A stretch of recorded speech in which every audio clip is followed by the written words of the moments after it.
आज बनैब सोयाबीन आलू आ भंडार तरकारी। चलतु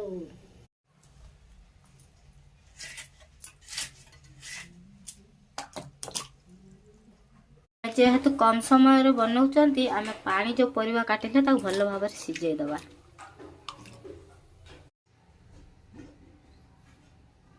हलदी सब पकईदबा जितक आवश्यक आम से पकईबा। सोयाबीन भाजापी तेल गरम करदबा। पानी सब छाणी देछि एबे सोयाबीन को भाजीदबा भल भाव केते सुंदर लाल लाल सोयाबीन भाजीगला दे ताको बाहर को आने बाहर कर आम आलू अमृतभंडा को सिझे भल भाव सिझी जाए। मसला जो बाटिक रखी देदेव भल भाव मसला को मसला भल भाव कषीगला तार बास्ना भी आसीगला। मसला भल भाव हो सारा पर सोयाबीन भी पकईदबा ता सहित परिवा भी पकईदबा। परिवा भी रखी पकईदबा पकई भल भाव मिक्स करदबा।